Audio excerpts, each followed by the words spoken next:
down, yeah. I've been feeling so Go yard. I got so much motherfucking design on right now. Break it down, bring it back, make it clap. I got 3 old thoughts, new guap, where that thing. Bitches on my line, and you know they come strapped. Hold up, what it not, 45, scope it cash like whoa. High fucking with these hoes up. Assalamualaikum warahmatullahi wabarakatuh. Baiklah, kami dari kelompok 7 dengan materi faktor-faktor yang memengaruhi perkembangan. Kami dari program studi Pendidikan Agama Islam Fakultas Agama Islam Universitas Muhammadiyah Palembang akan mempresentasikan mengenai perkembangan. Yang pertama, saya akan menjelaskan mengenai perkembangan. Perkembangan merupakan suatu proses yang terjadi selama manusia hidup. Perkembangan individu merupakan pola gerakan atau perubahan yang secara dinamis dimulai dari pembuahan atau konsepsi dan terus berlanjut sepanjang siklus kehidupan manusia yang terjadi akibat dari kematangan dan pengalaman. Studi mengenai perkembangan, seseorang tidak lagi seperti dahulu yang berhenti pada waktu seseorang mencapai kedewasaannya, melainkan berlangsung terus-menerus dan mulai konsepsi hingga orang itu mati. Pembentukan pada masa dini ini akan bersifat tetap dan mempengaruhi sifat penyelesaian fisik, psikologis, dan sosial pada masa-masa yang kemudian. Hal ini menyebabkan mengapa perlakuan terhadap anak pada masa dini harus sedemikian rupa dapat mengarah kepada penyesuaian sosial dan penyesuaian pribadi yang baik pada masa yang akan datang. Dalam proses ini, banyak dipengaruhi oleh faktor-faktor tertentu, yaitu pendidikan, pergaulan, lingkungan, keluarga, dan lainnya. Misalnya, kita setiap hari banyak menemui orang-orang yang satu baik dan aktif, yang satu terbilang nakal. Oleh karena itu, perlu kita ketahui faktor-faktor apa saja yang dominan pengaruhnya dalam perkembangan peserta didik. Baiklah, penjelasan selanjutnya akan dibacakan oleh rekan-rekan saya. Terima kasih. Contoh perkembangan yang terjadi pada manusia yaitu saat bayi baru lahir, dia belum bisa merangkak. Setelah bisa merangkak, dia akan belajar berjalan dengan dibantu oleh kedua orang tuanya terlebih dahulu.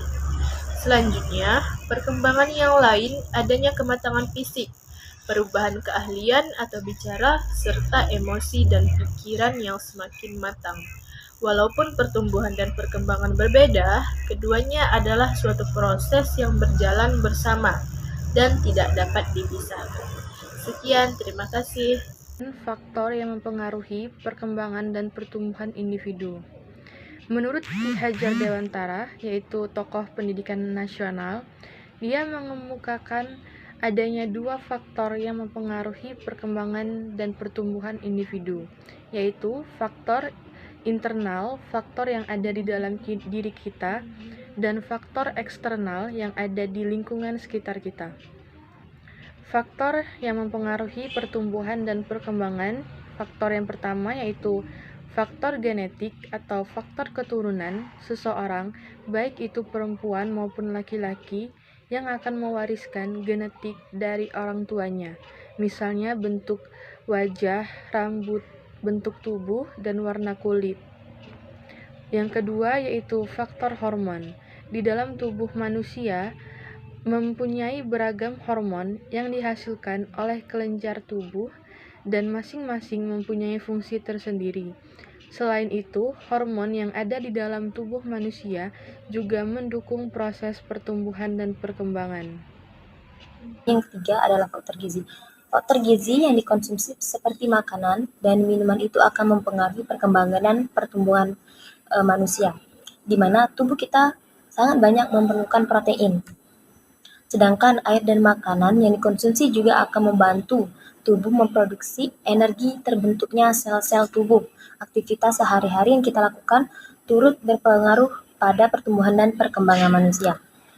Semakin kita mengkonsumsi protein, makanan sehat, dan air yang cukup, pertumbuhan juga akan berkualitas atau mengalami peningkatan organ-organ tubuh akan bekerja secara maksimal. Faktor keempat yaitu faktor lingkungan. Peran lingkungan dalam pertumbuhan dan perkembangan manusia akan memberi dampak positif serta cara mengatur emosi saat bersosialisasi. Adanya dukungan kemajuan teknologi, rumah tangga, serta perekonomian. Yang kelima, olahraga. Olahraga menjadi salah satu faktor penting dalam pertumbuhan dan perkembangan. Kekuatan otot dan tulang saat berolahraga akan tumbuh dengan baik, serta sistem imun di dalam tubuh dapat terhindar dari penyakit. Keenam, faktor pendidikan. Untuk menunjang perkembangan manusia, peran pendidikan sangat penting. Pendidikan akan menjadi efek positif bagi emosional, intelektual, kesehatan mental, dan aktivitas sosial lainnya. Selain itu, pendidikan juga menjadi wadah untuk membimbing proses kedewasaan. Baik, terima kasih. Sekian penjelasan dari saya tentang beberapa faktor perkembangan. Assalamualaikum warahmatullahi wabarakatuh.